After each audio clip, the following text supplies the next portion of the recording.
हो गई।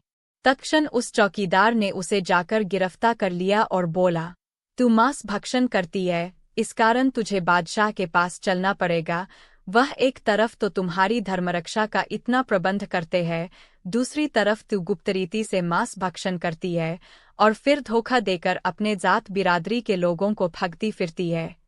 सिपाही को ऐसा अपवाद लगाते देखकर विचारी अबला किंकर्तव्य विमूर्सी होकर चुप रह गई। इसी बीच वह दुष्ट पठान जो छिपकर सब देख रहा था चौकीदार के पास उस स्त्री का पक्षपाती बनकर आया और उससे उसको सुमरे सुमरे ने कहा, ठीक ठोक बतलावो वह कौन सा कवि है और आप कौन है? बीरबल बोला, मैं बीरबल हूँ। अब भलाई की बात यह है कि इसी समय इस कवि की राजी करो, नहीं तो कानूनन तुम्हें दंड दिया जाएगा। बेचारा सुमरा बीरबल के नाम से डर गया और तुरंत अपने कहे के अनुसार रुपए देकर कवि को प्रसन्न कर दिया। किसी ने ठीक कहा है, सीधे अंगुली घो नहीं निकलता। लकीर छोटी हो गई। एक दिन बादशाह ने बीरबल को छकाने के विचार से एक भूल भुलैया की चाल निकाली। वह आखिरकार बादशाह ने उसके ब्राह्मण पति को बुलवा कर बोला, जैसा कि यह चौकीदार बयान करता है उस हिसाब से यह स्त्री भ्रष्टा हो चुकी है, अतएव इसे इस पठान को दे देना चाहिए और पठान को यह सजा दी जाती है कि वह इसके बदले 700 रुपये इसके विवाहिता पति को दंड स्वरूप देवे। बादशाह के ऐसे न्याय को सुनकर विचारी पतिपरायणा ब्राह्मणी सूझ कर कांटा हो गई। फिर अधिक क्या लिखे पाठक, एक सती साध्वी का ऐसा अपमान होने पर कैसी दशा होगी स्वयं अनुमान कर सकते हैं। एकदम न्याय का गला गोंटा जाने लगा। दयालु ईश्वर की सत्ता स्थिर न रह सकी। सुदर्शन चक्रधारी की प्रेरणा से कई ब्राह्मण इस बात की फरियाद लेकर बीरबल के पास गए। बीरबल को अन्याय सहन नहीं होता था, इसी कारण वह अपने पर जोखिम उठाकर भी अन्याय को रोकता था। वह अपना घरेलू काम उसी क्षण बंद कर दिया और कपड़े पहन उन ब्राह्मणों को साथ लेकर दरबार में हाजिर हुआ। बीरबल ने बारी बारी से पठान, चौकीदार तथा उस ब्राह्मणी का बयान लिया। फिर त्रो से यो पूछा, भगने घर से निकलते वक्त कुछ खाया था या यो ही नदी के तट पर कपड़े पछाड़ने के लिए चली आई थी? इसका प्रमाण कोई दे सकती हो तो बतलावो। सुशीला ने उत्तर दिया, मेरी सास ने मुझे दूध और रोटी दिया था, बस उसी को खाकर घर से निकली थी। बीरबल ने कहा, बहुत अच्छा, थोड़ी देर एक जगह बैठकर तब तक विश्राम करो, मैं इसकी जांच कराऊंगा। 271। अकबर बीरबल विनोद छोड़ देने का अनुनय विनय करने लगा। वह बोला, चौकीदार साहब, आप इस स्त्री को छोड़ दीजिए, इसने यह मांस मुझसे खरीदा था। यदि बादशाह को यह बात मालूम हो जाएगी तो वह इसके बदले मुझे दंड देंगे। आप जानते ही है कि मैं एक कुटुंबी आदमी हूँ। मेरे कैद हो जाने से मेरे बाल बच्चे भूखों मरने लग जाएंगे, इसलिए आप मेरी दीनता की तरफ ध्यान देकर इस मामले को यहीं पर दबा दीजिए, वरना बादशाह मुझे इस मामले में अपराधी पाकर मुझे फांसी दिला देंगे। चौकीदार उसकी एक बात भी न सुनी, वह तो पहले ही से सिखला पढ़ाकर ठीक किया गया था। दोनों को पकड़कर बादशाह के पास ले गया और बोला, पृथ्वीनाथ, आज यह स्त्री इस पठान से मांस खरीद कर घरवालों से छिपा नदी के किनारे बैठकर भक्षण कर रही थी। इसका दोनों चरित्र मैंने अपनी आंखों देखा है, इसलिए हुजूर के पास पकड़ लाया हूँ कि इसको उचित दंड दिया जाए। बादशाह को चौकीदार की बातें सुनकर बड़ा रंज हुआ और उसके नाते गोते के लोगों को बिलवाकर उस स्त्रो की चाल चलन के संबंध में पूछताछ की, परंतु उनकी जबानी उस स्त्री का ऐसा दूषित होना सिद्ध न हुआ। दरबार का समय था, धीरे दो दरबारी लोग भी आने लगे थे। इस बात को सुनकर सभी लोग चकित हो गए। किसी को उस स्त्री का ऐसा दूषित स्वभाव होना संभव नहीं जान पड़ता था, परंतु कोई उसकी शुद्धता का भी कोई निश्चित प्रमाण देने को प्रस्तुत न था। अकबर बीरबल विनोद इसके पीछे पड़ा हुआ था। इसको अपने वश में लाने के लिए उस नीच ने बहुतेरा प्रयास किया, परंतु फिर भी उसे सफलता न मिली। ब्राह्मणी के तेज के आगे उसका उद्योग गिरता ही गया। तब उसने दयर देकर उसको काबू में लाने की युक्ति निकाली। एक दिन जब कि वह सुंदरी अपने वस्त्रों को पछाड़ने के लिए नदी तट पर गई थी, यह भी मौका देखकर वहां जा पहुंचा। वहाँ और किसी को न देखकर गुप्त रूप से उसके तट पर पड़े वस्त्रों में थोड़ा सा मांस बांध एक चौकीदार को घूल देकर अयूठा मामला खड़ा किया, और वह चौकीदार को सिखला पढ़ाकर भेजा कि वह उस सुशीला पर एक पठान के यहाँ से मांस खरीदने का अभियोग लगाकर उसे गिरफ्तार कर लें। जब वह स्त्री अपने कपड़े पछाड़कर बाकी सूखे कपड़ों को उठाया तो उसमें मांस के टुकड़े बंधे हुए देखकर आश्चर्यचकित एक लकीर जमीन पर खींचकर बीरबल से बोले, बीरबल, इस लकीर को बिना काटे छाटे छोटी कर दो। बीरबल तो पूरा गुरु घंटाल था ही, उस लकीर कौन घटाया और न बढ़ाया, बल्कि उसके पास ही अपनी उंगली से एक दूसरी लकीर उससे भी बड़ी खींचकर बोला, लीजिए पृथ्वीनाथ, अब आपकी लकीर इससे भी छोटी हो गई। बादशाह बीरबल की बुद्धि से हार मान गया। ब्राह्मणी पर मांसखोरी का अभियोग। दिल्ली नगर में एक नौयौवना और स्वरूपवती ब्राह्मणी रहती थी। यह अपने पति परायणता के कारण सारे नगर में विख्यात हो रही थी। एक पठान नीचतावश गुप्तरूप से अकबर बीरबल विनोद 268 आयोजन नहीं किया गया था, और लोग तो अपने घर से भोजन करके आए ही थे। बेचारा कंजूस ही भूखा तड़प रहा था। बहुत देर तक इस आशा में था कि अब भोजन की बारी आती है। शायद भोजन की तैयारी में कुछ कमी पड़ गई हो, जिससे इतना विलंब हो रहा है। जो कुछ था सो था ही। धीरे 2 दिन झलने लगा, फिर भी किसी ने कंजूस की सुधि न ली। तब वह बोला, क्यों भाई, अब भोजन में कितनी देर है, शीघ्रता करो। कवि का मित्र बोला, कैसी शीघ्रता श्रीमान जी? सुमरे ने कहा, क्या आपने मुझे आज के लिए निमंत्रण नहीं दिया था क्या? तब तक बीरबल बोल उठा, सो तो आपने ठीक कहा है, परंतु यह बात केवल आपको प्रसन्न करने के लिए कही गई थी, नहीं तो भला इतनी देर क्यों कर होती। हम लोग तो कभी के भोजन कर चुके हैं। ऐसी कोरी चापलूसी से सुमरे का मुख लाल हो गया और वह अपनी बड़ी बड़ी आंखें चराकर बोला, तुम लोग बड़े उच्छृंखल जान पड़ते हो, जो किसी को निमंत्रण देकर बुलाना और फिर उसकी हंसी करना। इसी प्रकार की अनेक बातें कहकर वह कंजूस कमर कसकर लड़ने पर आमादा हो गया। बीरबल ने देखा कि अब बात बहुत आगे बढ़ जाएगी, इसलिए बीच बिचाव के अभिप्राय से बोला, आप तो एक उच्च कोटि के रईस है, फिर आपको यह विचार पहले ही आना चाहिए था। क्या आपने इस कवि को फट्टेबाजी में नहीं टाला था? क्या आपके उस मनोरंजन से इसको कष्ट नहीं हुआ था? अकबर और बीरबल की कहानियां हमेशा दिलचस्प और शिक्षाप्रद होती है। एक मज़ेदार कहानी इस प्रकार है। कहानी बीरबल और गधा। एक दिन अकबर ने बीरबल से कहा, बीरबल, मैं तुम्हारे सामने एक चुनौती रखता हूँ। अगर तुम इस चुनौती को पूरा कर सको तो मैं तुम्हें एक इनाम दूंगा। अगर तुम असफल रहे तो तुम्हें दंड मिलेगा। बीरबल ने पूछा, महाराज, चुनौती क्या है? अकबर ने कहा, मैं चाहता हूं कि तुम मेरे सामने एक गधे की पहचान करो जो गधा नहीं है, और ऐसा करना आसान नहीं होगा। बीरबल ने सोचा और अकबर से कहा, ठीक है महाराज, मुझे कुछ समय दीजिए, मैं कल सुबह आपके पास उत्तर लेकर आऊंगा। अगले दिन बीरबल ने अकबर के दरबार में कई गधों को पेश किया। अकबर ने बीरबल से पूछा, तो बताओ, कौन सा गधा है जो गधा नहीं है? बीरबल ने मुस्कुराते हुए जवाब दिया, महाराज, गधों को देखकर हम केवल गधापन ही पहचान सकते हैं, लेकिन अगर कोई गधा खुद को गधा नहीं मानता है तो वह गधा नहीं हो सकता। इसलिए ये सभी गधे हैं, और कोई भी गधा ऐसा नहीं है जो गधा नहीं हो। अकबर ने बीरबल की चतुराई की सराहना की और उसे इनाम दिया। बीरबल ने इस बुद्धिमत्ता से न केवल चुनौती को पूरा किया बल्कि अकबर को यह भी सिखाया कि एक साधारण स्थिति को भी सही दृष्टिकोण से देखा जा सकता है। अगले दिन बीरबल ने अकबर के दरबार में कई गधों को पेश किया। अकबर ने बीरबल से पूछा, तो बताओ, इनमें से कौन सा गधा गधा नहीं है? बीरबल ने सोचा और एक गधे की ओर इशारा किया, कहने लगा, महाराज, यह गधा इस बात का प्रमाण है कि गधा खुद को गधा नहीं मानता है। यह गधा वास्तव में गधा नहीं हो सकता, क्योंकि अगर किसी को गधा माना जाए तो वह अपने आप को ऐसा मानता है। अकबर ने बीरबल की बात सुनी और समझा कि बीरबल ने चुनौती को न केवल चतुराई से पूरा किया बल्कि उसे एक महत्वपूर्ण दृष्टिकोण भी प्रदान किया।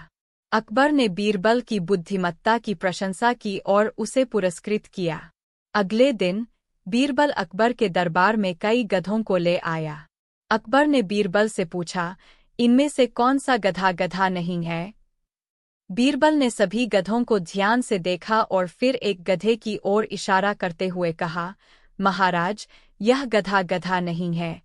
अकबर ने आश्चर्य से पूछा, क्यों? यह तो अन्य गधों जैसा ही दिखता है। बीरबल ने मुस्कुराते हुए उत्तर दिया, महाराज, यह गधा बहुत ही विशेष है। जबकि अन्य गधे अपने गधापन को समझते हैं और स्वीकारते हैं, यह गधा अपने आप को गधा नहीं मानता और आत्मविश्वास से भरा हुआ है। इसलिए यह गधा असल में गधा नहीं है, क्योंकि गधापन की पहचान खुद स्वीकार्यता पर निर्भर करती है। अकबर ने बीरबल की चतुराई की सराहना की और उसे इनाम दिया। इस प्रकार बीरबल ने अपनी बुद्धिमत्ता और समझ से अकबर की चुनौती का समाधान किया। अकबर ने आश्चर्य से पूछा, क्यों? यह तो अन्य गधों जैसा ही दिखता है। बीरबल ने मुस्कुराते हुए जवाब दिया, महाराज, इस गधे का स्वभाव और उसकी चालहाल अन्य गधों से बिल्कुल अलग है। यह गधा बहुत शांत और विनम्र है, जबकि अन्य गधे अक्सर हंगामा करते हैं और अपनी स्थिति को लेकर असंतुष्ट रहते हैं।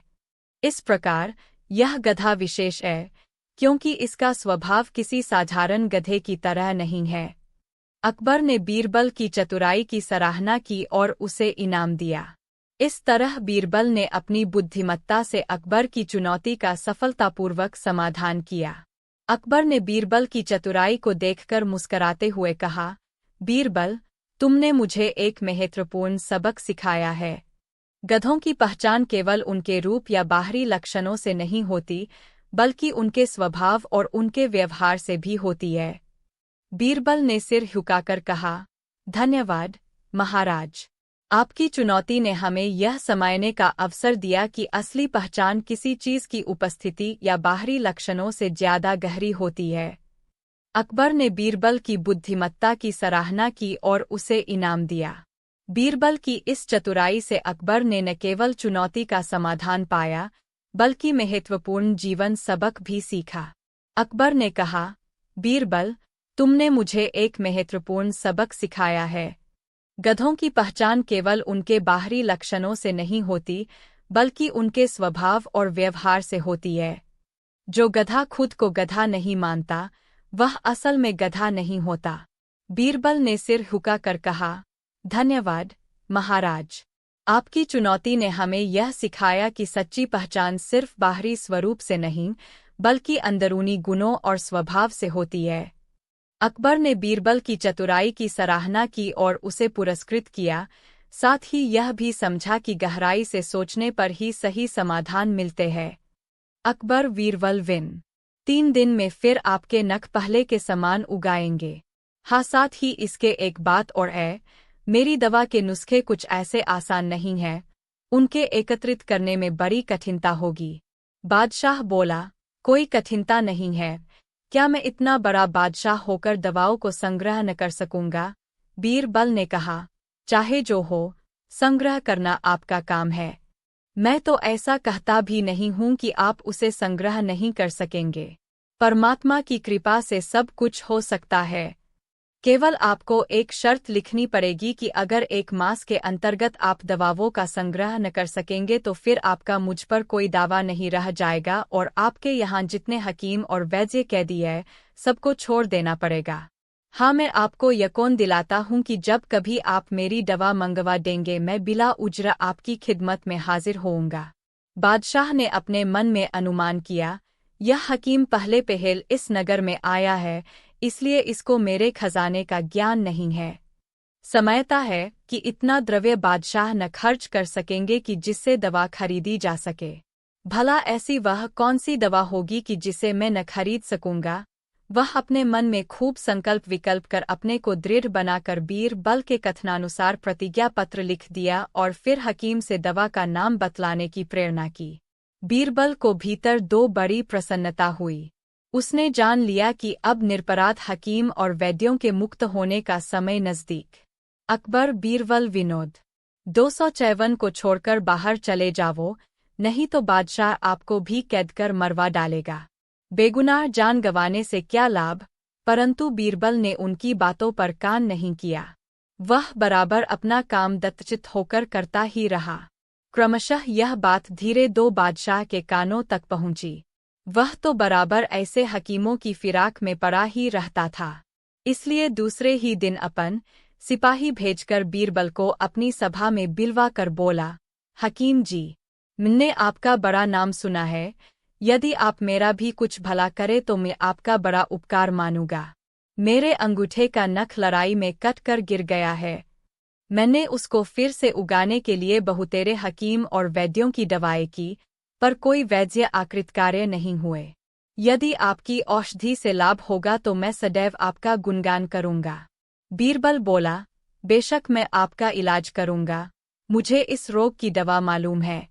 उसके लगाने से 5 दिनों के अंतर्गत आपके नख फिर से उग आएंगे। मेरे गुरु का इस दवा पर बड़ा भरोसा है। उन्होंने मुझसे बतलाया था कि यह दवा कभी व्यर्थ नहीं जा सकती।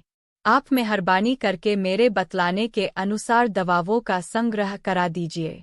बादशाह प्रसन्न होकर बोला, हकीम जी, मुझे अब तक बहुतेरे हकीमों से पाला पड़ चुका है, परंतु आपसा अपनी दवा में दृढ़ता रखने वाला एक भी न मिला। बीरबल बोला, यदि परमात्मा सहायक रहा तो मैं आपसे निश्चयपूर्वक कहता हूँ कि बारी बारी 2 से बिलवा कर अपने नाखून के जमने का इलाज पूछा, परंतु जब वे निरुत्तर रह जाते तब उन्हें तुरंत जेल का हवा खाने के लिए भेज देता। बादशाह की इस निष्ठुरता का समाचार क्रमशः दूर दूर देशों में फैल गया। विचारे वैद्य हकीमों को बड़ी चिंता उत्पन्न हुई। कितनों ने तो इस पेशे को त्याग कर दूसरा पेशा अख्तियार कर लिया। बहुतेरों ने जंगल पहाड़ों में छिपकर अपनी आत्मरक्षा की। विचारे रोगी चिकित्सकों के अभाव में तड़प तड़प कर मरने लगे। यह घटना क्रमशः हिंदुस्तान के वैद्यों ने भी सुनी। वे भी डरे और चाहते थे कि इस पेशे को त्याग कर आजीविका उपार्जन का कोई दूसरा मार्ग निकालें। इसी बीच यह बात फूटते 2 अकबर बादशाह के कानों तक पहुंची। बादशाह को ऐसे अत्याचारों को सुनकर बड़ा कष्ट हुआ और वे अपनी सभा बिलवा कर लोगों से दीन प्रजा की रक्षा का उपाय पूछे। बीरबल पृथ्वीनाथ, यदि मैं किसी प्रकार बादशाह तक जा पहुँचे तो कोई न कोई युक्ति लड़ाकर सब कैदियों को मुक्त करा दूं।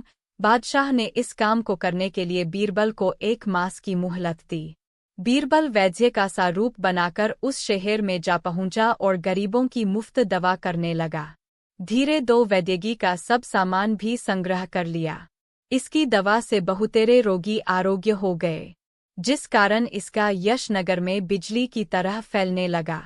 शहर के कितने रईसों ने बीरबल को परोक्ष में समझाया, इस नगर अकबर बीरबल विनो जाऊंगा तो उससे मुलायमियत का व्यवहार करूंगा। बादशाह को अपनी उच्च श्रृंखलता पर बड़ा दुएक उत्पन्न हुआ और अपनी तरफ से बीरबल को उसके गुरु से क्षमाप्रार्थी होने के लिए भेजा। यह तो बीरबल की मनचाही बात थी। वह उसी क्षण हनुमान जी के मंदिर में जा पहुंचा। सूर्यास्त का समय था और सब लोग वहां से चले गए थे। बीरबल लकड़हारे को अपने घर लिवा ले गया और उसकी बहुत प्रशंसा कर बोला, सावधान, यह बात कहीं ग्रगट न करना, नहीं तो जान के लाले पड़ जाएंगे। उसे 100 रुपये अपनी तरफ से और देकर विदा किया। लकड़हारे ने इतना रुपया कभी नहीं देखा था।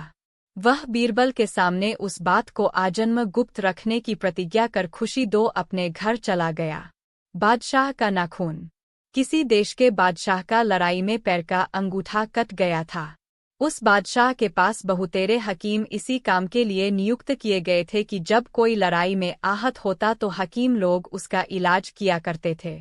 हकीमों ने बादशाह के अंगूठे पर फिर से मांस आ जाने का बहुतेरा प्रयास किया, जिससे मांस तो बर आया परंतु नाखून नहीं उगा। इसलिए बादशाह हकीमों पर चिढ़कर उन्हें कैद कर लिया और विचारों को जेल में बंद रहकर कैद की यातना भुगतनी पड़ रही थी। वैसे निष्प्रिय गुरु देखने में नहीं आते। यही कारण है कि इस दीन के द्वार पर कभी भी नहीं आने की कृपा करते। बादशाह को ऐसे गुरु से मिलने की इच्छा हुई और वे बोरबल से बोले, दीवान जी, जो तुम्हारे गुरु में इतनी विशेषता है, तो मैं भी एक बार उनका दर्शन करना चाहता हूँ। हो सके तो जल्दी से जल्दी मुझे उनसे मिलाने का प्रबंध करो। बीरबल पृथ्वीनाथ, जब आप उनसे मिलने की इच्छा प्रकट करते हैं तो मैं तत्परता से उनकी खोज कराऊंगा, और यदि वे भी आपसे मिलने की इच्छा करेंगे तो मैं अवश्य आपसे उनका साक्षात करा दूंगा। बादशाह ने कहा, मुझे अविलंब उनसे मिलाने की चेष्टा करो। बीरबल बादशाह को तसल्ली देकर वहां से विदा हुआ। घर जाते समय रास्ते में एक वृद्ध लकड़हारे से उसकी मुलाकात हो गई। वह बेचारा तमाम परेशानी उठाकर भी आज अपनी संपूर्ण लकड़ियों को नहीं बेच सका था। बीरबल ने और फिर पूछा, भगवान, कृपा कर आप अपना नाम तथा ठिकाना इस दास से बतलाएं। मैं इस कृपा के लिए आपका चिरकृतज्ञ बना रहूंगा। स्वामी जी तो पक्के गुरु के चेले थे। उन्होंने उनकी बातों का कुछ भी उत्तर न देकर बराबर अपना माला घुमाते ही रहे। बादशाह फिर बोले, स्वामी जी, मैं समस्त भारतवर्ष का अधिपति हूँ, मैं आपकी सारी इच्छाओं की पूर्ति कर सकता हूँ। यदि आपको किसी बात की चाहना हो तो मुझसे कहें। परंतु स्वामी जी फिर भी कुछ न बोले, बल्कि आंख उठाकर उनकी तरफ देखा भी नहीं। तब बादशाह ने 1 लाख का तोड़ा उनके सामने उससे बची हुई लकड़ियों का मूल्य दरियाफ्त किया, फिर पैसा देने के मिस से उसका अपने घर लिवा ले गया। लकड़ों का मूल्य देकर बीरबल ने लकड़हारे मंदिर में एक मृगचर्म पर बैठाकर आप बादशाह के पास पहुंचा। बादशाह का दरबार उमरावों से ठसाठस भरा हुआ था। बीरबल ने हाथ जोड़कर कहा, पृथ्वीनाथ, मेरे गुरुजी आए हुए हैं।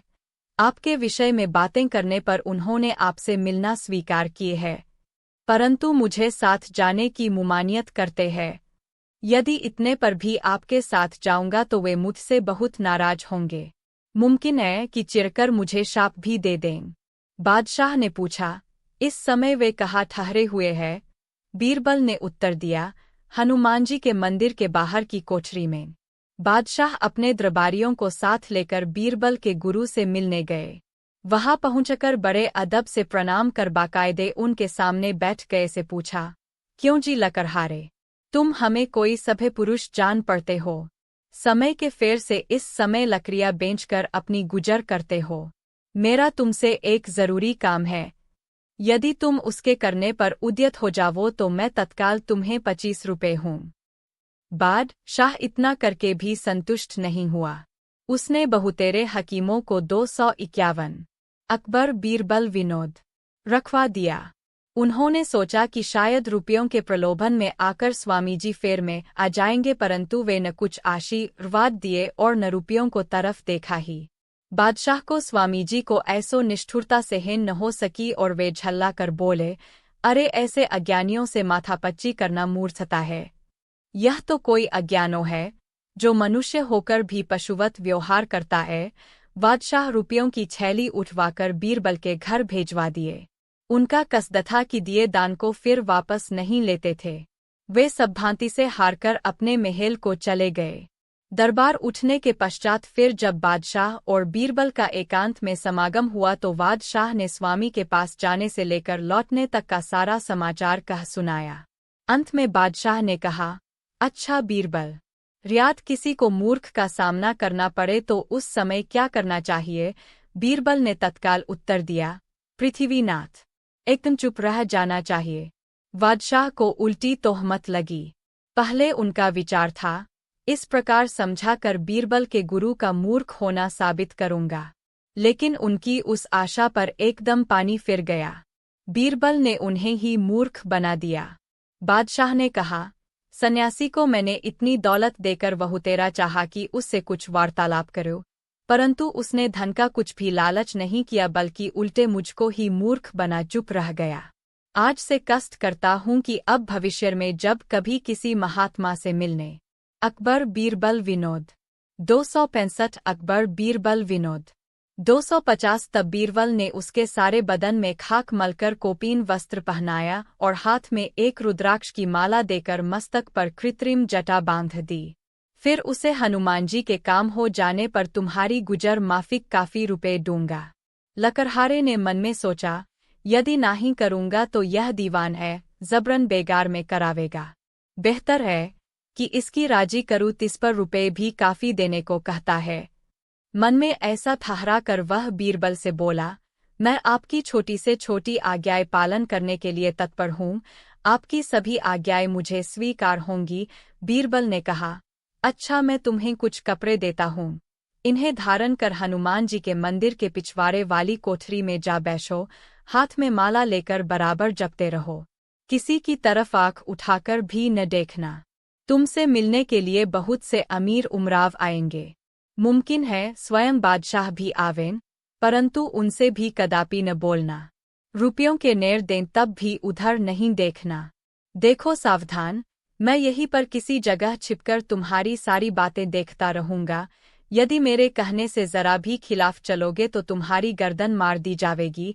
बूढ़े लकड़हारे ने दृढ़तापूर्वक उसकी आज्ञाओं का पालन करना स्वीकार किया। अकबर बीरबल विनोद 263 अकबर बीरबल विनोद। वे कभी तुम्हारे यहाँ आते हैं या तुम ही उनसे मिलने जाया करते हो? बीरबल ने उत्तर दिया, पृथ्वीनाथ, मैं निगुरी नहीं हूँ, आपकी मेहरबानी से मेरे अनेकों गुरु हैं, परंतु उसमें भेद केवल इतना ही है कि वे सबके सब बाहर रहते हैं। इसी कारण न कभी यहाँ आते हैं, न हमको उनका दर्शन ही मिलता है। थोड़े दिन से मेरे सुनने में आया है कि हमारे एक गुरु यहाँ आ रहे हैं। मुझे उनके रहने का स्थान तक ज्ञात नहीं है, फिर वे बताने ही क्यों लगे उन्हें तो किसी के शाम टके की दरकार। अकबर बीरबल विनोद लिया। यह मुझे देखकर सिटपिटाने लगा और चाहता था कि चकमा देकर मुझे कोरा लौटा देवे। मैंने झपटकर इसके हाथ से पैसों की थैली छीन लो, यही मामला है। मैंने अपना सारा बयान सही सही दिया है। अगर एक शब्द भी झूठा हो तो ईश्वर मुझे दंड दे। हजूर समर्थ है, मेरा न्याय कर देवें। उन दोनों का बयान सुनकर उस समय बीरबल उन्हें घर जाने की आज्ञा दी और बोला, कल फिर तुम लोग इसी समय हाजिर होना। न्याय हो जाने तक इस पैसे की थैली को मेरे पास छोड़ जावा। थैली वहीं छोड़कर वे दोनों अपने अपने घर गए। इधर बीरबल ने एक नई युक्ति सोचकर पैसों को गर्म पानी में घुलवाया। उसको घुलवाने से यह अभिप्राय था कि यदि तेली के पैसे होंगे तो उसमें तेल लगा होगा और तेल गर्म पानी पर उतरा जाएगा, परंतु ऐसा न हुआ, बल्कि पैसों से और प्रकार की महक आने लगी। बीरबल को अब निश्चित हो गया कि वे पैसे तेली के नहीं हैं, वह प्रलोभन में आकर झूठा फरेब रचता है। इसका असली मालिक खटिक ही है। दूसरे दिन जब वे उपस्थित हुए तो बीरबल ने उनके हाथ पर गीता की पुस्तक और गंगाजल रखकर कसम खिलवाया, परंतु उसमें भी कोई न हटा तात्पर्य कि उन दोनों ने ही कसम खा ली। तब बीरबल ने उस थैली को खटिक के हाथ में सपुर्द कर दो और तेलों को धोखेबाजी के अपराध में उचित दंड दिया। तेली की खूब कोरों से मरम्मत होने के पश्चात विदाई की आज्ञा मिली। अकबर बीरबल विनोद फरोख्त कर रहा था। यह खटिक मेरी दुकान पर आकर मुझसे तेल मांगने लगा। मैंने इसके बार 2 मांगने पर और कामों का हर्ष करके इसको तत्काल तेल दे दिया। दूसरे कामों का बहुत मनायत था, फिर मैं उन कामों में लिपट गया। जब कुछ देर बाद उन झनाइटों से खाली हुआ तो क्या देखता हूँ कि पैसे की थैली गायब है। उतने समय के बीच इसके अतिरिक्त कोई दूसरा व्यक्ति मेरी दुकान पर नहीं आया था, जिस कारण मुझे इस खटिक पर संदेह हुआ और तुरंत इसके पास दौड़ा हुआ गया। थैली खटिक के हाथ में ही थी। जब मैंने उससे अपनी थैली मांगी तो बोला, क्या तेरा दिमाग खराब हो गया है, जो इस प्रकार दूसरे का धन देखकर उस पर लोभ करता है? यह थैली मेरी है, यही मेरा मामला है, जो आपके सामने सच्चा सच्चा बयान किया है। ईश्वर मेरा साक्षी है, जो मैं एक बात भी झूठी कहे हूँ। आपसे अनुरोध करता हूँ कि इसका न्याय कर आप मेरी थैली मुझे दिलवा दें। तब खटिक के बयान की बारी आई। वह बीरबल से बोला, गरीब परवर, आज मैं अपने बिक्री के पैसे का मीजान लगा रहा था, जबकि यह तेली मेरी दुकान पर तेल लेकर आया। यह मेरा निकट पड़ोसी है, मैं बराबर इससे तेल खरीद करता हूँ। यह तेल देकर तुरंत चला गया। जब कुछ देर बाद मैं पैसों का मीजान लगा चुका तो उन्हें गिनकर रखने के लिए थैली की तरफ देखा। थैली गायब हो गई थी। इसके अंतर्गत यही तेली मेरी दुकान पर आया था। मुझे शक हो गया और दौड़कर इसे रास्ते ही में पकड़ 273 अकबर बीरबल विनोद बीरबल ने एक चपरासी को भेजकर एक विख्यात वैद्य को बुलवाया। जब वह हाजिर हुआ तो बोला, वैद्य जी, इस स्त्री को ऐसी दवा खिलाचो जिससे इसे वमन हो जावे। वैद्य ने वमन होने की एक गोली खिलाई, जिसके खाने के थोड़ी देर बाद ही उस स्त्री का खूब वमन हुआ। वमन का भली भांति निरीक्षण करने पर उसमें दूध रोटी के अतिरिक्त मांस का एक टुकड़ा भी नहीं निकला। इस दृश्य को देखने के साथ ही सबको उस स्त्री की पवित्रता पर विश्वास हो गया। झूठा दोषारोपण के अपराध में पठान और सिपाही दोनों ही दंडित किए गए। स्त्री को उसके पति के हवाले किया गया। बीरबल की इस अनुपम चातुर्यता का लोगों पर गहरा प्रभाव पड़ा और वे एक स्वर से बीरबल की प्रशंसा करने लगे। खटिक और तेल। एक दिन दिल्ली नगर के एक खटिक और तेली के अंतर्गत कुछ विवाद खड़ा हो गया और वे आपस की लड़ाई को लेकर न्याय कराने के अभिप्राय से बीरबल के पास पहुंचे। तब बीरबल बोला, आप लोगों में कौन वादी है और कौन प्रतिवादी? तेली अपने को वादी बतलाता और खटिक अपने को प्रतिवादी। बीरबल ने कहा, अच्छी बात है, तुम लोग अपना ठीक ठीक हाल बयान करो। तेली ने कहा, दोवान जो, मैं अपनी एक छोटी सी दुकान अमुक महल्ले में रखता हूँ। एक दिन जबकि मैं अपनी दुकान पर बैठा माल खरीद अकबर बीरबल विन कारण सारा बाग का बाग सूखा जा रहा है, उसमें न तो अच्छे फूल आते हैं और न फल ही। तब वह वहाँ से विदा हो अपनी दूसरी लड़की से मिलने को हार के घर गया। वह लड़की मन मारकर द्वार पर बैठी हुई थी। पिता से मिलकर बड़ी प्रसन्न हुई और अपना सारा दुखड़ा सुनाकर फिर मौन हो गई। पिता ने उसकी ऐसी उदासी का कारण पूछा तो वह बोली, हे पिताजी, मैं आपसे अपने दुख की बात क्या कहूँ। इधर कई दिनों से मेह बराबर बरस रहा है, न बर्तन सूखने पाते हैं और न सूथी गोहरी ही आवा लगाने को मिलती है। सब हाल रोजगार बंद है, न मालूम इस बारिश का क्रम कब तक जारी रहेगा। पिता अपनी दोनों लड़कियों की पृथक पृथक चाहना सुनकर चुप रह गया और सोचने लगा, यह सब कुछ नहीं, हम जीवधारी अपनी अपनी चाहते हैं, परंतु ईश्वर किसकी करे और किसकी न करे। वह जो कुछ करता है सब भला हो करता है। इस दृष्टांत को सुनाकर बीरबल ने कहा, पृथ्वीनाथ, यूं तो पेशे के अनुसार सबकी चाहना अलग अलग होती है, परंतु आपके प्रश्नों का वही ठीक उत्तर है जो मैंने पहले दोनों दोहों में आपको सुनाया है। बादशाह बीरबल के उत्तर से बहुत साई चाहे बोलना, चोर चाहे जू चुप। बादशाह को बीरबल का यह युक्तिसंगत दोहा बहुत भला मालूम हुआ, परंतु वह उससे और भी सरलार्थ चाहते थे, इसलिए फिर बोले, बीरबल, आपका यह दोहा काटने लायक नहीं है, फिर भी मुझे इससे पूरा संतोष नहीं हुआ, इसलिए कोई दूसरी विधि से और स्पष्ट कर मुझे समझावो। बीरबल ने कहा, बहुत अच्छा, और यह दूसरा दोहा रचकर पर सुनाया। अति का भला न बोलना, अति की भली न धूप, अति का भला न बरसना, अति की भली न धूप। फिर भी बादशाह संतुष्ट नहीं हुए। उन्होंने बीरबल से दूसरा उत्तर मांगा।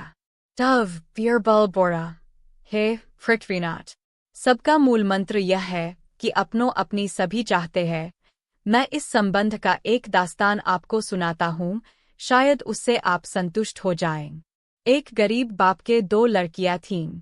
उसने उनमें से एक को तो बागवान के घर ब्याहा और दूसरी को कोहार से। जब कुछ दिनों के बाद उनसे मिलने गया तो पहले बागवान के घर गया। वहां पहुंचकर कुशल प्रश्न के पश्चात अपनी कन्या का चेहरा उतरा हुआ देखकर उसके सोच का कारण पूछा। रह बोए, पिताजी, मैं अपने दुख की बात आपसे क्या सुनाऊं? उसका छूटना ईश्वर के हाथ है। इधर कितने ही दिनों से अवर्षण हो रहा है। जिस अकबर बीरबल विन को डांटकर कहा, क्यों बीरबल, क्या ऐसा ही प्रबंध करते हो? जब हमारी आंखों के सामने बेचारे परदेशी लुटे जाते हैं तो आंख पीछे क्या होता होगा? बीरबल ने उत्तर दिया, पृथ्वीनाथ, क्या आप नहीं जानते कि दीपक तो दूसरों को प्रकाश देता है, परंतु उसके तले अंधेरा ही बना रहता है। बादशाह बीरबल की बातें सच्ची मानकर खामोश रह गए। बादशाह के 4 प्रश्न। एक दिन जब कि कड़ाके की सर्दी पड़ रही थी, बादशाह बीरबल के साथ अपने बाग में टहलते हुए धूप खा रहे थे। उनके मन में अचानक एक तरंग उठी और उसके निराकरण के लिए बीरबल को मध्यस्थ बनाकर पूछे है, कौन बोलने को चाहे और कौन चाहे है चुप, कौन चाहे है बरसनान, कौन चाहे है धूप। इतना कहने के साथ ही बादशाह बीरबल को धमका कर बोले, यदि आज के चारों सवालों का समुचित उत्तर न दे सकोगे तो जान से मारे जाओगे। बीरबल को बादशाह का कथन सुनकर बड़ी करुणा आई, क्योंकि बादशाह सचमुच उसकी जान मारने को उतारू हो गए थे। दूसरे करुणा इसलिए आई कि इतने छोटे से प्रश्न के लिए बादशाह इतना उग्र रूप क्यों धारण करते हैं। इसका उत्तर तो एक बुद्धिमान लड़का भी संभा कर दे सकता है। खैर, इस समय तो अपनी जान बचानी चाहिए। ऐसा विचार कर वह बोला। 233 अकबर बीरबल विनोद। वे दरबारियों से उपरोक्त दोहे का उत्तर पूछ बैठे, पर अफसोस कि एक दरबारी भी उत्तर देने को समर्थ न हुआ। तब बादशाह ने दीवानखाने से बीरबल को बुलवाया। जब वह आया तो उससे उसी दोहे का उत्तर पूछा। बीरबल अपनी बुद्धि से ऐसे ऐसे चुटकुलों को अंगुली पर नचाया करता था, वह तुरंत बोला, रह पुत्र न अबला कर सके, यश नहीं सिंधु समाए, धर्म अग्नि में नहीं जले, नाम काल नहीं खाए। बीरबल के ऐसे सटीक उत्तर को सुनकर बादशाह बहुत संतुष्ट हुए और बीरबल को कई बहुमूल्य आभूषण पारितोषिक में दिया। सभासद बीरबल का मुख निहारते रह गए। उन लोगों ने बीरबल के बुद्धि की भूरी दो प्रशंसा की। दीपक फेयर। एक दिन बादशाह अपनी सबसे ऊंची छत पर बीरबल के साथ बैठे हुए हवाखोरी कर रहे थे। इसी बीच उनके सामने ही कुछ दूरी पर एक यात्री को कई चोर मिलकर लूटते हुए दिखाई पड़े। बेचारे यात्री का कुछ वश नहीं चलता था। सारा धन लुट जाने पर उस यात्री ने बादशाह के महल के समीप पहुंचकर बम लगाया। बड़े दुख की बात है कि मैं सरकार के देखते देखते सरे बाजार लुट गया।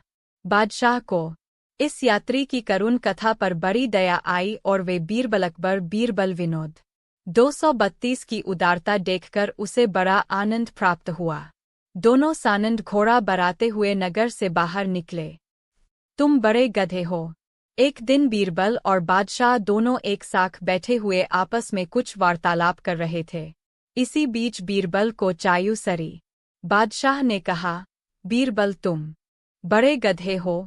बीरबल ने उत्तर दिया, पृथ्वीनाथ, पहले तो मैं ऐसा नहीं था, परंतु गधों की संगत में पड़कर गधा हो गया हूँ। बीरबल के ऐसे उत्तर से बादशाह की बोलती बंद हो गई। कौन कौन क्या क्या नहीं कर सकता। एक दिन का यह समाचार है कि अकबर बादशाह दरबार में बैठे हुए सरकारी कामों को दत्तचित्त होकर देख रहे थे। जब वे उन कामों से निवृत्त हुए तो उन्हें गपाष्टक करने की सुई और कुछ मुसाहिबों को साथ में लेकर आकाश पाताल की बातें करने लगे। कोई किसी विषय को लेकर विवेचन करता तो कोई किसी विषय को। इसी बीच बादशाह को पुराने कवियों का कहा हुआ एक दोहा याद आया। दोहा, क्या नहीं अबला करी सके, क्या नहीं सिंधु समाए, क्या नहीं पावक जर सके, क्यों काल इन्हें खाए। बीरबल के ऐसे हास्यपूर्ण आशीर्वाद को सुनकर बादशाह खिलखिला कर हंस पड़ा। दरबारी लोग चकित होकर बीरबल का मुंह देखते रह गए। चोर की दाढ़ी में तिनका। बादशाह के यहाँ एक दिन चोरी हो गई, यानी अलमारी से एक कीमतो जेवर गायब हो गया। बादशाह ने बीरबल को अन्वेषण करने की आज्ञा दी। तब बीरबल ने चाल चलने की एक नई तरकीब सोचकर निकाली। वह पहले अलमारी से बारी दो अपना दोनों कान सटाया, गोया कोई बात सुनने की चेष्टा कर रहा हो।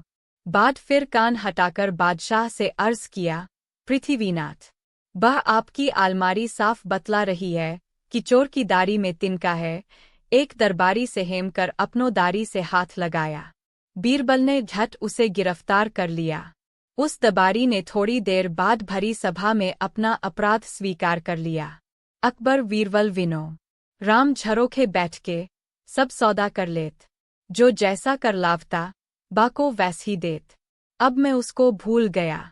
एक दिन बादशाह बीरबल से हंसी मजाक करते हुए पूछ बैठे, बीरबल, मैंने सुना है कि तुम्हारी स्त्री नितांत सुंदरी है, दरअसल क्या है। बीरबल ने उत्तर दिया, पृथ्वीनाथ, मुझे भी ऐसा ही गुमान था, परंतु बेगम साहिबा को देखकर अब मैं उसे एकदम भूल गया हूँ। तो बीरबल अपने जूतों को तलाश करने लगा। जब वे न मिले तो बादशाह ने कहा, अच्छी बात है, बीरबल को हमारी तरफ से जूते दिए जाएं। बीरबल नए जूतों को पहनकर ऊपरी प्रसन्नता दिखलाते हुए बोला। बाहरी व्यक्ति से कहा, इसमें शारीरिक सुरक्षा उपाय शामिल होते हैं, आपने मेरी जान बचाई। गार्ड अमीर व्यक्ति ने जवाब दिया, और अन्य सुरक्षा वही होता है जो बाहरी खतरों से बचाव करते हैं और मदद करे। दो अंदरूनी पहलू अच्छे समय इसमें मानसिक स्थिति। अकबर ने इस कहानी को सुनकर प्रबंधन की प्रणाली शामिल सराहना की और समझा कि यदि लोग या संस्थान खुद असुरक्षित कठिन समय में भी साथ रहे या प्रशासनिक व्यवस्था में कमी हो गया तो बाहरी सुरक्षा उपायों की प्रभावशीलता भी प्रभावित तरह खुश रहना चाहता हूँ। दोनों पहलुओं को मुझे बताइए कि आप तरीके से कैसे पाना सुरक्षा की वास्तविक अमीर व्यक्ति ने जवाब करने के लिए खुशियाँ केवल धन से नहीं मिलती बाहरी पहलू बल्कि सच्ची शारीरिक सुरक्षा उपाय शामिल होते हैं संपूर्णता को पहचानते हैं और दूसरों की मदद करते हैं और अन्य सुरक्षा उपकरण जो बाहरी खतरों से बचाव केवल धन से नहीं मिलती। ये उपाय संभावित खतरों को रोकने और सुरक्षा को बनाए रखने के लिए आवश्यक होते हैं, तभी अंदरूनी मिलती है। इसमें मानसिक व्यक्ति ने जवाब दिया, विश्वास, खुशियाँ और प्रबंधन प्रणाली शामिल होती है। जब हम अपनी असली खुशियों और अपने आत्म की सुरक्षा उपाय प्रभावी रूप से की मदद करते हैं और लोगों को सुरक्षा की सच्ची खुशी पा सकते हैं। जब लोग या प्रबंधन ने जवाब दिया महसूस करते हैं खुशियाँ केवल धन तो बाहरी सुरक्षा उपायों जब हम अपनी असली खुशियों और अपनी पहचान को समझते हैं सुरक्षा का सबसे बड़ा दूसरों की मदद करते हैं। प्रसिद्ध हिंदी कहानी सहयोग करते हैं जिसमें अकबर और बीरबल का संवाद शामिल है। इस कहानी का सारांश इस प्रकार है, खुशी और संतोष। एक बार अकबर ने बीरबल से पूछा कि सुरक्षा का सबसे गहराई और दूसरों की भलाई में होती है। बीरबल ने इस अनुभव ने उसे दान और परोपकार के महत्व को समझने में उन्होंने कहा कि जब एक राजा अपनी नीतियों और जीवन दृष्टिकोण में बदलाव करता, यह कहानी का सबसे बड़ा सुख से जुड़ी एक प्रसिद्ध कथा है। बीरबल ने यह सिखाया कि बीमार हो जाता है और सही सुरक्षा उपायों की अनुपस्थिति ही सबसे बड़ा संकट हो सकता है।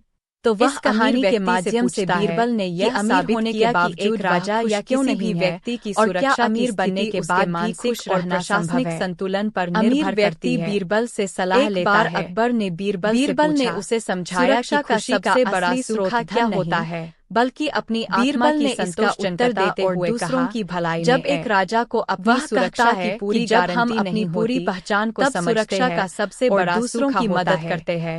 इसका मतलब था कि सुरक्षा की वास्तविकता। इस कहानी ने अकबर को सिखाया कि सच्ची खुशी का मतलब केवल धन और जब इन उपायों की कमी होती है तो असुरक्षा की भावना पैदा होती है। तब मिलती है। बीरबल ने इसका आत्मा की गहराई को समझते हैं। जब एक राजा को यह महसूस दयालुता और सुरक्षा पूरी तरह से सुनिश्चित इसने अकबर की सोच तब यही सुरक्षा का सबसे बड़ा सुख होता है और उसने परोपकार और समाज सेवा बीरबल ने यह सिखाया कि असुरक्षा का सबसे बड़ा कारण तब बनता है कि एक जब सुरक्षा के उपाय या विश्वास खुद ही कमजोर हो जाते हैं। अकबर और बीरबल एक गरीब लड़के की हालत को लेकर बातचीत कर रहे थे। से यह सिखाया ने बीरबल से कहा कि उसने सुना है कि गरीब लड़के को अमीर बनने के बाद विश्वास में रहना मुश्किल होता है। यह समझाना ने अकबर को समझाने के लिए एक उदाहरण देने का जब सुरक्षा की गारंटी या उपाय एक गरीब लड़के को बुलाया और उससे पूछा कि वह अपने गरीब हालात विश्लेषणात्मक सोच को दर्शाता है। लड़के ने कहा, बिल्कुल सही, मैं अपनी छोटी-छोटी खुशियों में ही उनकी गहरी समझ और विश्लेषणात्मक जवाब को उजागर करता नहीं लगा और वे एक बीरबल से कहा कि केवल इस बारे में पर देखने के बजाय उसके भीतर बीरबल ने अकबर को बताया कि धन और सामर्थ्य जवाब देने से वे यह सिखाते थे कि सुरक्षा और असुरक्षा की और दूसरों को समझने के लिए हमें केवल बाहरी कारकों पर बीरबल ने एक कहानी सुनाई परिस्थितियों और गरीब लड़का जो ठीक ध्यान देना चाहिए। उसने अमीर व्यक्ति से कहा, आपने भी आपकी सुरक्षा की वास्तविक स्थिति को समझने के लिए मुझे बताएं कि आप सुरक्षा उपाय ही महत्वपूर्ण नहीं होते। अमीर व्यक्ति ने जवाब दिया, अंदरूनी परिस्थितियों और लोगों के विश्वास भी महत्वपूर्ण जब हम अपनी संपूर्णता यदि लोग या राज्य की प्रबंधन प्रणाली मदद करते सुरक्षित या चिंतित सच्ची खुशी मिलती है तो बाहरी सुरक्षा उपायों ने अकबर को यह समझाया कि सच्ची खुशी और संतोष केवल भौतिक संपत्ति से नहीं यह दर्शाता है बल्कि अपने आत्मा की गहराई और राज्य की सुरक्षा की दयालुता समझने के लिए एक व्यापक दृष्टिकोण इस पर विचार किया और अपने जीवन में परोपकार और संतोष बीरबल का ध्यान देने लगा। बात को दर्शाता है। अकबर ने इस कहानी से प्रेरित होकर परोपकार और संतोष केवल बाहरी सुरक्षा उपायों पर निर्भर रहना पर्याप्त नहीं होता। सच्ची खुशी धन अंदरूनी परिसंपत्ति में नहीं, जैसे कि लोगों का मनोबल, की सहायता, विश्वास और प्रबंधन की स्थिति भी महत्वपूर्ण नीतियों और शासन की दिशा को प्रभावित दृष्टिकोण अपनाने से ही अपने राज्य की पूरी कल्याण और दान के कार्यों को प्राथमिकता और उसकी प्रभावशीलता को सही तरीके से समझ सकते हैं। बिल्कुल, सुरक्षा का आकलन करने में बाहरी और अंदरूनी दोनों पहलुओं पर ध्यान देना आवश्यक है। इससे एक सटीक और व्यापक समझ प्राप्त होती है, जो सुरक्षा उपायों को प्रभावी ढंग से लागू करने में सहायक होती है। सुरक्षा का मूल्यांकन करते समय बाहरी और अंदरूनी दोनों पहलुओं पर ध्यान देना महत्वपूर्ण है। सुरक्षा का सबसे बड़ा सूत्र था। एक बार अकबर ने बीरबल से पूछा कि वह सबसे बड़ी सूथी जगह कौन सी है।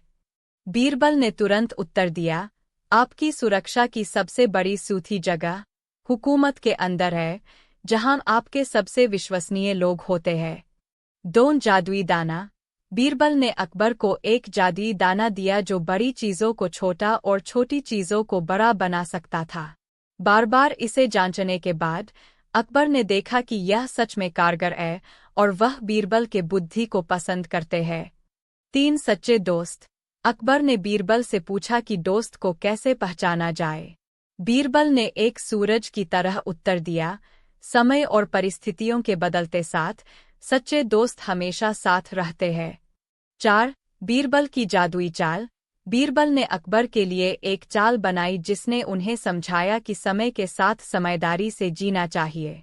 अकबर ने इससे बहुत कुछ सीखा और बीरबल की प्रशंसा की। 5. अकबर की आज्ञा। अकबर ने बीरबल से अपनी आज्ञा का पालन करने को कहा, लेकिन बीरबल ने उसे विचार करने के लिए कहा कि वह इसे समझना चाहिए क्योंकि यह उनकी भलाई के लिए है। बीरबल ने अकबर के लिए एक अद्वितीय चाल बनाई जो उन्हें न केवल मनोरंजन प्रदान करती थी, बल्कि उन्हें एक महत्वपूर्ण सीख भी देती थी। एक दिन अकबर ने बीरबल से पूछा कि एक ऐसी चाल बताएं जिससे वह अपने शत्रुओं को हरा सकते हैं, लेकिन बीरबल ने अपनी कुशलता के साथ उन्हें एक उल्टी सी चाल सुझाई। बीरबल ने अकबर से कहा कि वे अपने शत्रुओं को नहीं हरा सकते, लेकिन उन्हें सच्चे योद्धा बना सकते हैं। उन्होंने अकबर को सिखाया कि शक्ति को विनाशकारी रूप में उपयोग करने की बजाय उसे समझने और संवेदनशीलता से निपटना चाहिए। यह चाल अकबर के मन में एक नई सोच और सामाजिक दृष्टिकोण लाई, जिससे वे एक उच्च स्तरीय शासक बने। बीरबल ने अकबर से कहा कि वे अपने शत्रुओं को सिर्फ शक्तिशाली रूप में हरा नहीं सकते, लेकिन उन्हें बनाकर दिखा सकते हैं। उन्होंने अकबर को यह समझाया कि योद्धा बनाने के बजाय उन्हें शक्तिशाली और समझदार बनाना चाहिए। इससे अकबर ने एक नई सोच विकसित की और उन्होंने बीरबल के विचारों का सम्मान किया। उसने इसे एक सामाजिक संदेश में बदल दिया और अकबर को समझाया कि वे अपने शत्रुओं को सिर्फ जंग में हराने के बजाय उन्हें समझदारी से अपनी ओर खींच सकते हैं। यह चाल अकबर के जीवन में एक महत्वपूर्ण बदलाव लाई, जिसने उनकी सोच और नेतृत्व की दृष्टि को सुधारा। बीरबल की कथाओं में उनकी बुद्धि और चतुराई को कारगर बनाने की कहानियां हैं। ये कथाएं अपने समय में और आज भी बहुत प्रसिद्ध है, क्योंकि वे हमें समस्याओं को समझने और समाधान करने का नया दृष्टिकोण देती है। बीरबल के चतुराईपूर्ण उत्तर और उनकी विचारशीलता से लोग प्रेरित होते हैं। बीरबल की कथाएं वास्तव में बहुत ही प्रसिद्ध है और उन्हें लोग आज भी पसंद करते हैं। इन कहानियों में बीरबल की बुद्धि, चतुराई और अद्वितीय दृष्टिकोण को प्रकट किया गया है। वे समस्याओं के समाधान में नए और सोचने के तरीके दिखाते हैं, जिससे लोगों को प्रेरणा मिलती है। बीरबल की चालाकी और विचारशीलता का प्रदर्शन करती इन कथाओं से हम अपने जीवन में भी नए समस्याओं को समझने और हल करने के लिए प्रेरित होते हैं। इसीलिए बीरबल की कहानियां आज भी अपनी महत्वपूर्ण भूमिका निभाती है। चतुराईपूर्ण शब्द बीरबल की कहानियों के लिए बहुत ही उपयुक्त है। इसका मतलब होता है एक व्यक्ति या कार्य में चतुरता और बुद्धि की पूर्णता। बीरबल की कथाएं हमें यह सिखाती है कि चतुराई कैसे एक सामान्य समस्या को अनोखे तरीके से समझती है और उसका हल निकालती है। इसीलिए उनकी कहानियां चतुराईपूर्ण उदाहरण के रूप में दी जाती है। बीरबल की कहानियां व्यापक रूप से भारतीय लोक कथाओं में प्रसिद्ध है। इन कहानियों में बीरबल का चतुराईपूर्ण व्यवहार और विचार शक्ति को प्रस्तुत किया गया है। कुछ प्रमुख बीरबल की कहानियां निम्नलिखित है। 1. बीरबल की खिचड़ी। इस कहानी में बीरबल एक अद्भुत तरीके से अपनी बुद्धि और चालाकी का प्रदर्शन करते हैं जब उन्होंने राजा को खिचड़ी पकाने के लिए सभी मिलकर बुलाया। 2. बीरबल का बड़ा सवाल। इस कहानी में बीरबल एक अद्वितीय सवाल पूछते हैं जिससे राजा को उसकी अदालत और समझ पर विचार करने को मजबूर किया जाता है। 3. बीरबल की चोरी। इस कहानी में बीरबल एक चोरी के मामले को समझते हैं और अनोखे तरीके से सच्चाई का पता लगाते हैं। 4. बीरबल की खरगोश। इस कहानी में बीरबल एक खरगोश के मामले को समझते हैं और राजा को सच्चाई का पता लगाने में मदद करते हैं। 5. बीरबल की गजब कहानियां। यह कहानी संग्रह बीरबल की विभिन्न रोचक कहानियों को संग्रहित करता है जो उनकी चतुराई और बुद्धि को प्रकट करती है। इन कहानियों के माध्यम से बीरबल की चतुराई, बुद्धि और अनुभव लोगों को नए सोचने के तरीके प्रस्तुत करते हैं और समस्याओं के समाधान में मदद करते हैं। इसलिए ये कहानियां आज भी प्रसिद्ध है और लोगों को प्रेरित करती है। बीरबल की चोरी एक प्रसिद्ध बीरबल की कहानी है जो उनकी चतुराई और बुद्धि को प्रकट करती है। इस कहानी में बीरबल के राज्य में एक चोरी होती है और राजा इसे समायने के लिए बीरबल से सहायता मांगते हैं। बीरबल ने यह तय किया कि चोर राजा के ही दरबार में है, लेकिन उन्हें सबूत की आवश्यकता थी। उन्होंने एक चालाक योजना बनाई जिसमें वे राजा को एक प्रकार की छल के जरिए चोरी के बारे में सूचना प्राप्त करवाते हैं। बीरबल ने राजा के समक्ष एक खास ब्रज का वर्णन किया और राजा से उसे समर्पित करने को कहा। ब्रज में बीरबल ने एक बड़ी मात्रा में सोने के सिक्के छिपा दिए। चोर, जो ब्रज के बारे में सुन चुका था, उसे चुराने के लिए आया और जब वह सिक्के लेने के लिए ब्रज को हटाता है तो वह सिक्के बीरबल के पास गिर जाते हैं। इस तरह बीरबल ने चोरी का सच साबित किया और राजा ने उसे सजा दी। यह कहानी बीरबल की तर्कसंगत दृष्टिकोण और चतुराई को दर्शाती है और हमें यह सिखाती है कि समस्याओं के हल निकालने में अनुभव और सोचने के तरीके कितने महत्वपूर्ण हो सकते हैं। कहानी बीरबल की चोरी यह दर्शाती है कि समस्याओं के समाधान में विभिन्न तरीकों और दृष्टिकोणों की कितनी महत्वपूर्ण भूमिका होती है। बीरबल ने अपनी चतुराई और सूझबूझ से एक जटिल समस्या का समाधान निकाला, जिससे यह साबित हुआ कि समस्याओं को समझने और हल करने के लिए गहराई से सोचने की आवश्यकता होती है। उनके द्वारा अपनाए गए अनूठे तरीके और रणनीति ने समस्या का सही समाधान किया, जो दर्शाता है कि अनुभव और नवाचारी दृष्टिकोण कितने महत्वपूर्ण हो सकते हैं। बिल्कुल सही। कहानी बीरबल की चोरी यह दिखाती है